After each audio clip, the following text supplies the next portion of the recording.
Explaining the toxic fandom of Genshin Impact. I feel like this guy makes too much toxic blank of Genshin Impact and not enough toxic blank of Wuthering Waves. But you know what? We'll see what this video's about. Having a notorious reputation for its internal conflicts, it is a space where passion can quickly curdle into something far more hostile. Okay. A recent controversy provides a perfect and frankly disturbing story of how this happens. It is about a voice actor, a playful joke about a fan pairing. Okay, I'm aware of the voice actor thing. If you guys are aware of it, it's about like the Skirk situation. I think she got flamed on Twitter because I think whose voice actor was her husband. Well, her husband is a voice actor as well, and they were like shipping their characters because, you know, they are quite literally together in real life. Rerear, that whatever guy that shows up in the main quest, they joked about like shipping them together, and then Twitter got pissed. Quite literally pissed. Her boyfriend? Is it not her husband? I thought it's her husband. Ah, whatever, same thing. All you're missing really is a ring. A wildly disproportionate backlash that followed. Looking closer, it becomes a potent example of several destructive forces common in modern fandoms. The intense nature of shipping culture, the weaponization of fan theories, Dude, the erosion. I'll be honest with you. Twitter fans, dude, people that dedicate their entire personality and literally their life to just being certain characters is omega cringe. And these always come from these dumbasses that have their handles as character names. At Llama Fan Club, at Nahida's Armpits. Like, what are these, man? What are you doing? And they always somehow put like their personality type in there.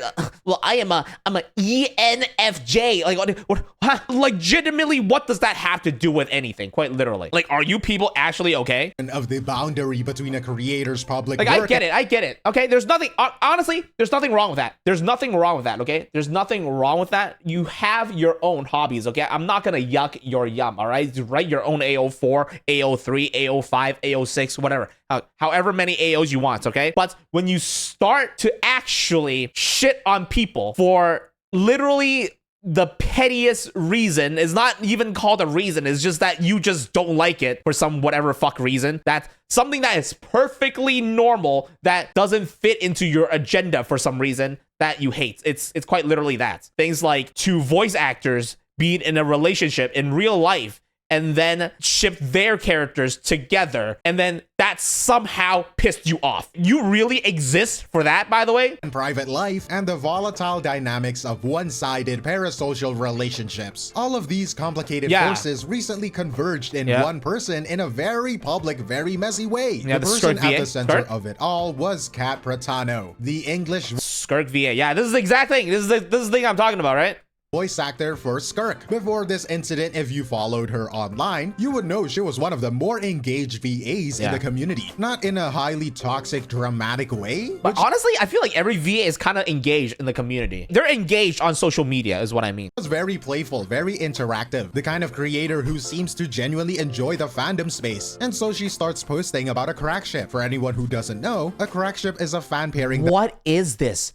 Crack ship? What the hell are these terms? What are these terms? Okay, to be fair, I'm not in that fandom, so I'm not gonna yuck your yum, okay? A crack ship is a fan-made romantic pairing, a ship of characters that is considered highly implausible, bizarre, humorous, or unrealistic within context of the original media. Gojo X Deku is a crack ship. Oh, like that? I'll be honest with you.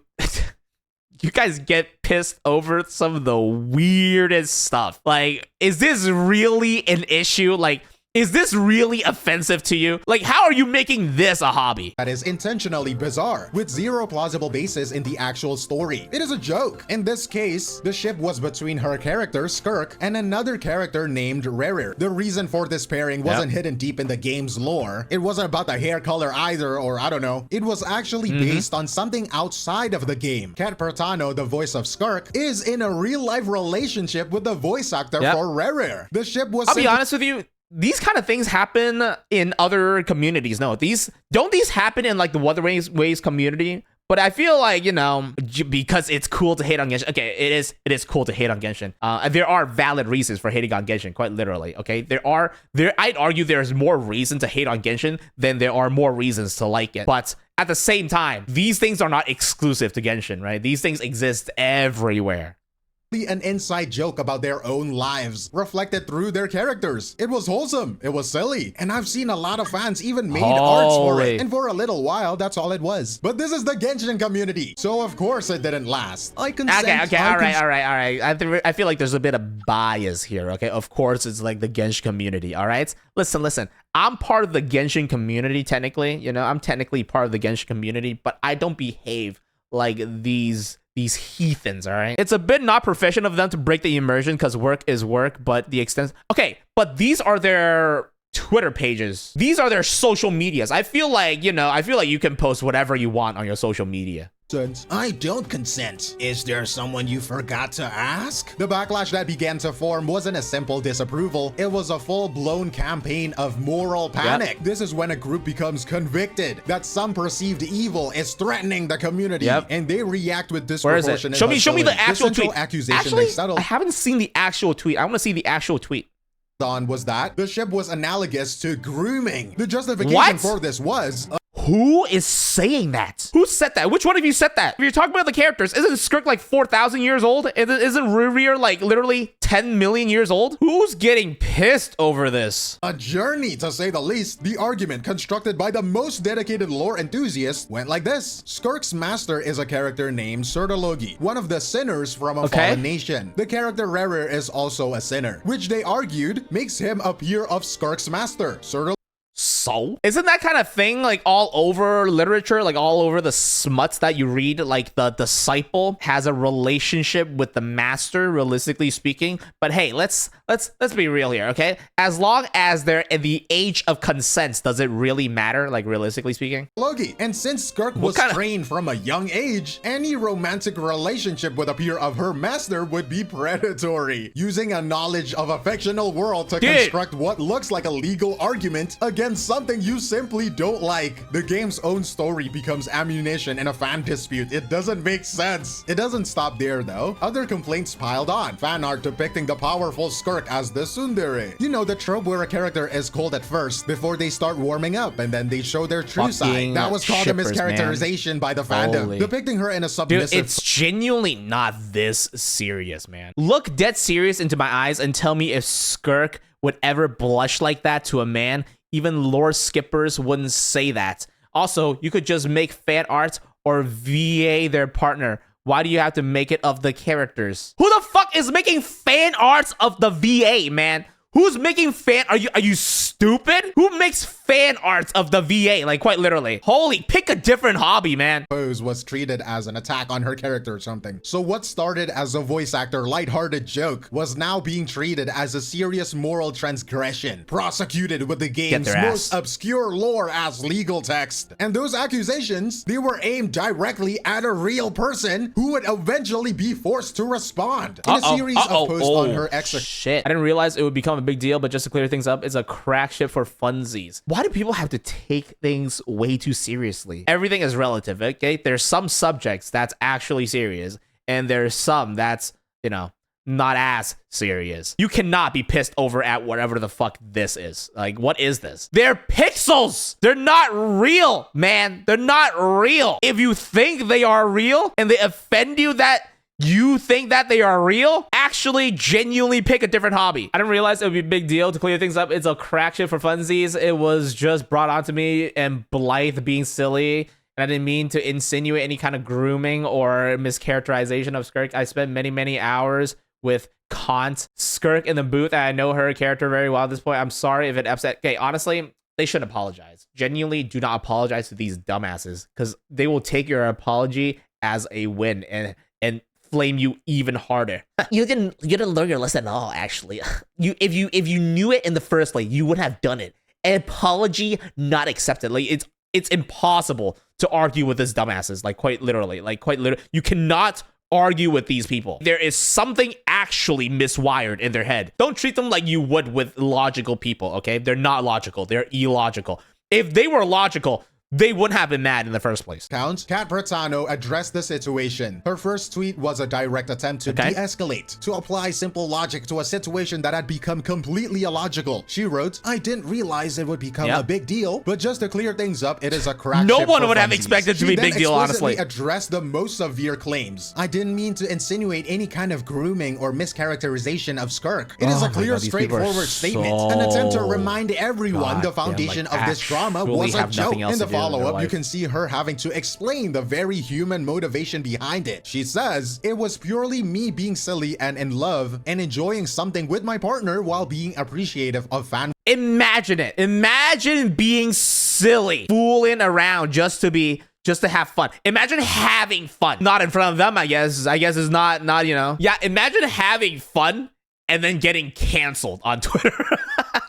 It's like not even over like something serious. It's quite literally, oh, me and the person that I'm in the relationship with voice these characters, fan arts of these two characters. That's pretty cool, right? That's pretty cool. Who's getting pissed at this? Who's genuinely, who with a functioning brain that is wired correctly is doing this? I don't know. Go outside and actually be a decent human being or something like that. Like quite literally, I don't know what the point is of you just sitting here being mad at people having fun that at the cost of like nothing, like quite literally. Work. I was never serious, I promise. Now here, the dynamic becomes particularly grim. The very things that made her an engaging figure. Her openness about her life, her relationship, her previously All right, engaging with Twitter is kind of a mistake. Sharing a bit too much information about yourself is also a mistake. Struggles with anxiety were the exact vulnerabilities that were targeted. The personal connection she built was twisted into ammunition to be used against her. Is there more to this drama? This all leads to the inevitable conclusion of stories like this. Her final tweet in the thread reads, "I realize I should be more professional and represent my work better, so I will likely be stepping away from Twitter for a bit. It is important." Bro, isn't Twitter like, you know, your personal accounts? Isn't social media meant to be social media? This is what I mean. There are genuinely people on the internet that actually cares about what others say about them, right? They actually take things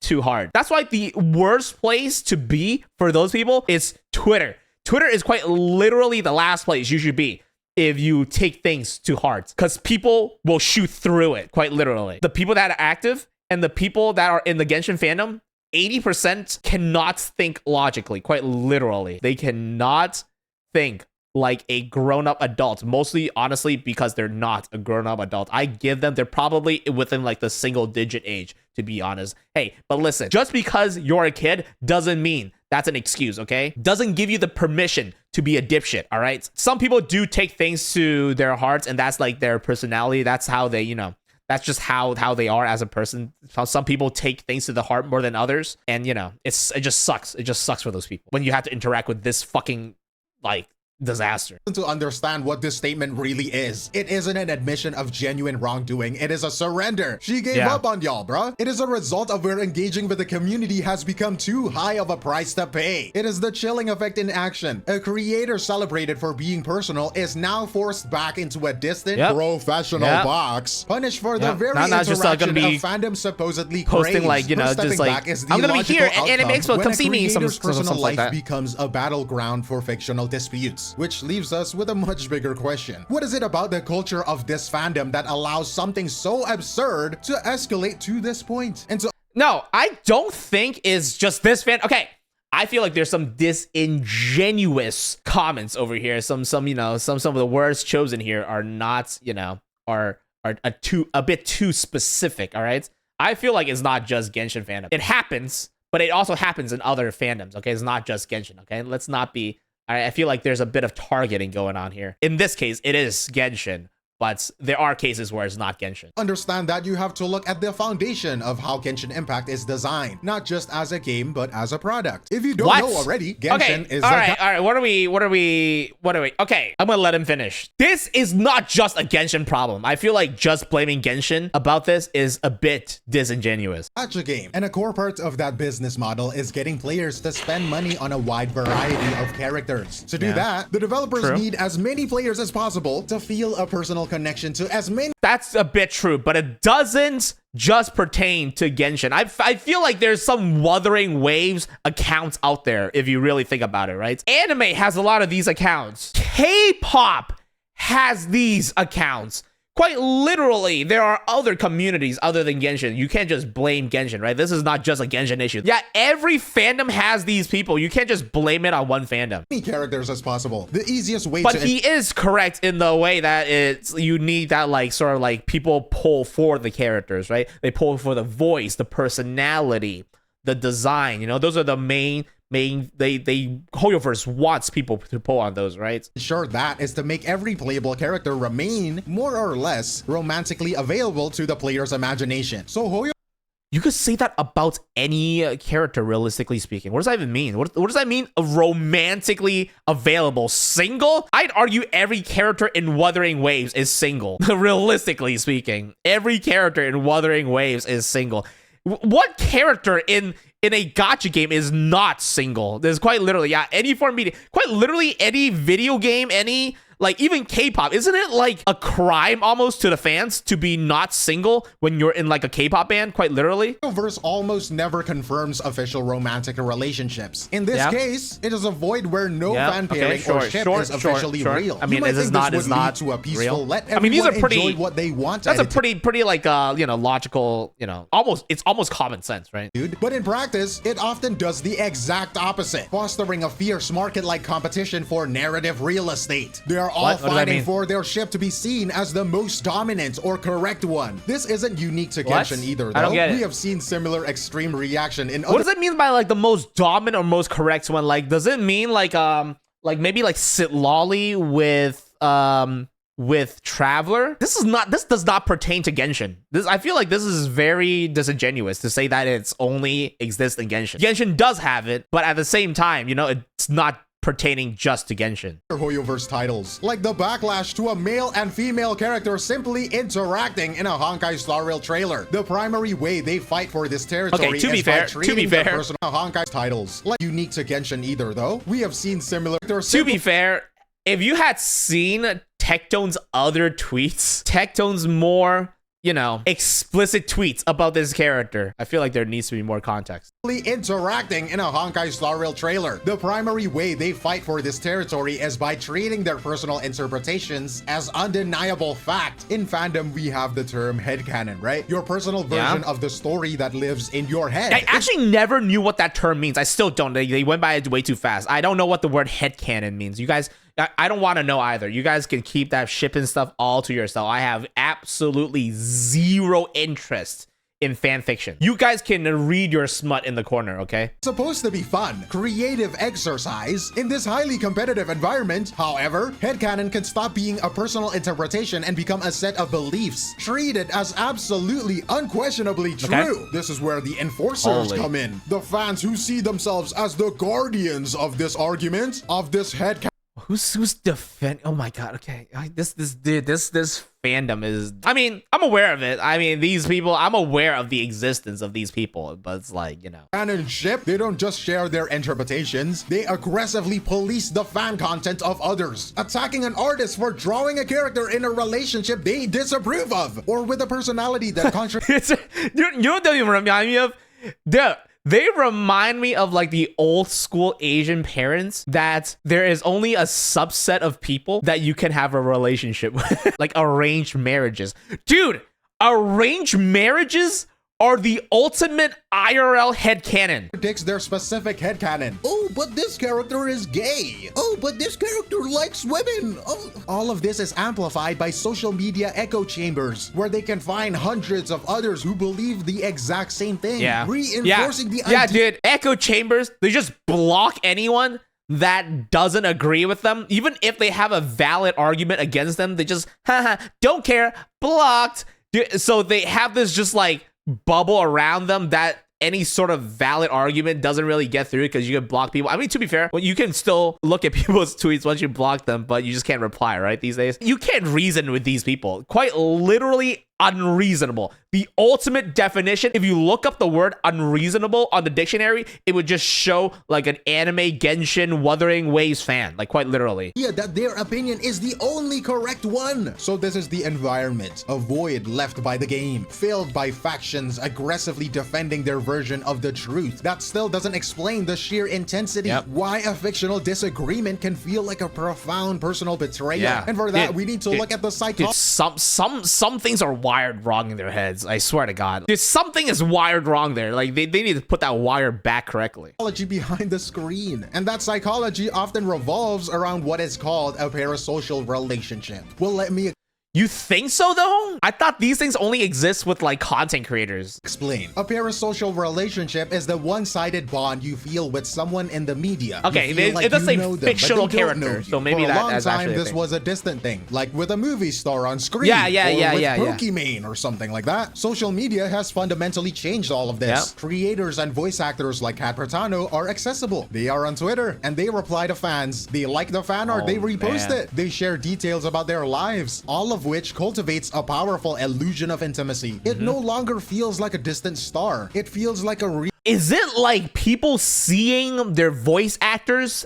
as the character themselves? These people genuinely need to get a grip of reality. Like, hasn't it been like established that voice actors are just voice actors? They're not the actual character themselves. We have seen examples of those, right? Like quite literally, like a while back when all like the voice actors get canceled. When they are liked, they are the character. When they're no longer liked, then well, they're the voice actor, not the character. They should not be associated with them. Like, pick a fucking struggle, dude. Which is it? Are they related or not? Are they the character or not? Are you just like literally saying things that fit your narrative? Like, holy. Real two-way friendship. For most people, this is harmless. For a small, highly invested minority, that feeling of affection can curdle into a sense of ownership. They've invested so much emotional energy to this Like, friendship you own the that character? they begin to feel that they have a say in how their friend should be. Because you own the character, you have a say in how they should act and behave and what is appropriate for those characters because you own them. Hey, listen.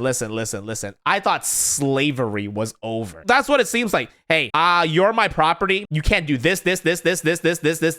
You can only do that. Sounds a bit, I thought we were over that. I thought we have moved past that. Behave when that creator, their friend, violates their unwritten rules by supporting the wrong ship. It isn't just a simple disagreement. It is experienced as a profound personal betrayal. The harassment. It is an insult. You're basically insulting them. That is like the worst insult they could possibly. You could have called them a piece of shit. Like literally every single swear word on the dictionary, they probably wouldn't have cared. They probably brushed that off. But the moment you dare put their favorite character with a character that they do not approve, that is like a death sentence. That follows is what you could call parasocial punishment. And if it's just random anger, that would make more sense. But it is an actual attempt to correct the creator's behavior, punishing them for breaking the rules of a relationship that only exists on one side. And if it's one guy, it wouldn't be as bad. But it becomes far more intense when amplified by a group dynamic. It's like collective narcissism. A group develops an inflated sense of it. People find other like-minded people on that platform is crazy.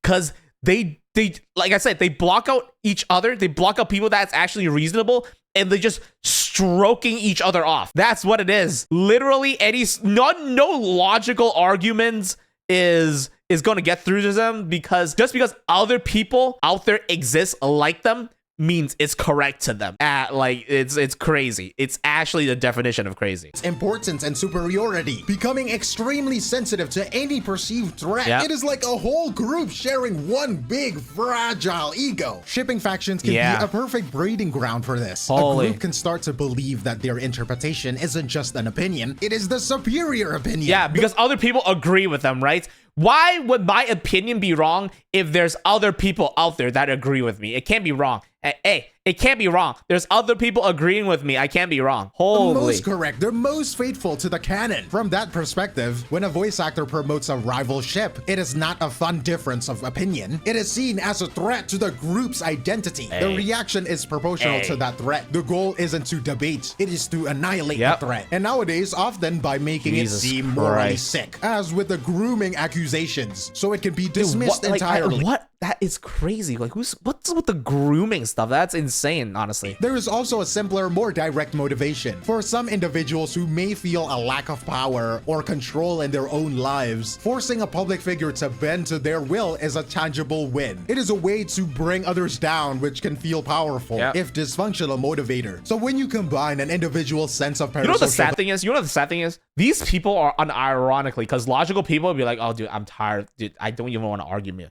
you. These people can argue for hours, and I mean hours. They would literally go through every comment and that don't disagree with them, comment on them, and then block them. These are relentless. These guys are relentless. Betrayal. With the group's narcissistic rage, you get the perfect storm for this kind of harassment. Understanding this is the engine driving the conflict is the first step toward figuring out what fundamental truths have been lost. Like I keep repeating this. This doesn't just pertain to Genshin Impact. This is in other communities as well. This is in Wuthering Waves as well, realistically speaking. You have the K-pop, anime, whatever. It's like celebrities, like it exists all over the place. God forbid some people ship trees together. Like your tree across the street should be with my tree in the front of my lawn. Like dude, it probably exists, honestly. Those truths are fundamentally quite simple. They are the basic distinctions that get lost in the heat of these online warfare. First, and this should be the most obvious one, voice actors are not their characters. True. They are professional performance hired. To be honest, which logical person could not see that? Like the only people that don't see that are the shippers, right? To do a job. Kat Pratano is a person with their own life, relationships, and opinions. She is not Skirk. Her personal life does not and cannot dictate the fictional canon of the game. Second, your personal interpretation of the story is not the official story. Your head canon is not canon. Sure, it is a huge and creative part of the fandom, and that's great, but it is not a set of laws to be enforced. The moment you treat your personal interpretations like an unchallengeable dogma, you have missed the entire point. And finally, and most importantly, this discourse is not happening in a void. These are not just words thrown at a screen name. A real person is on the other side of that. They don't. Hey, here's the thing. The issue with these people, and I feel like, you know, how they treat other people is that any person that disagree with them is not a real person. These people lack the empathy, the sympathy of relating to other people, mainly because they spend their entire lives, dedicated their entire life to fictional stuff, fictional characters, fictional relationships, fictional thoughts, quite literally. These guys are not able to see you as a real person because you're not a real person to them. You are quite literally, you're like inferior because you're not like, you know, you don't think the same as them. At screen, whose mental health and career are being impacted. The harm is tangible. Despite all of this, the reaction to the incident also revealed something more hopeful. When this harassment campaign started, the response there's people that disagree with it, right? Overwhelmingly supportive of Kat Pratano. For every toxic comment, there were dozens. Dear Genshin community, please get a life and stop harassing the VAs. I know Genshin community is kind of known to harass the VAs. Does Wuthering Waves do that as well? I feel like other communities do it as well, but it's not as like noticeable. But because like Genshin community is really big, it's more noticeable because like, let's say 7% of the people harass VAs, right? 7%. But 7% of like Wuthering Waves community is way less than 7% of Genshin Impact's community, right? So like the noticeable difference of like the tweets that come out is, you know, it's a lot more. Did anime community harass any VAs? I feel like they probably would have, right? Like actually. It's more condemning the attacks. The problem, as it's so often the case online, is that the most aggressive voices are usually the loudest, while the reasonable silent majority often stays quiet. This really gets to the heart of like I said, right? Only people that are discontent or only people that is angry at things really engage with things, right? You are more likely to engage with something that you strongly disagree with more than something that you strongly agree with, right? How you can fix a community space. A healthier fandom isn't about eliminating all disagreements. It is about the positive majority refusing to cede the floor to its most toxic elements. And this becomes even more challenging, however, when official community spaces appear to enable the opposite. In this case, discussions about the controversy were reportedly censored and removed from official Genshin subreddits under vague. Okay, you surely can't post this stuff on Hoyo Lab, right? I feel like the community low-key kind of like some of the mods do enable this. So it's like, so it doesn't really help.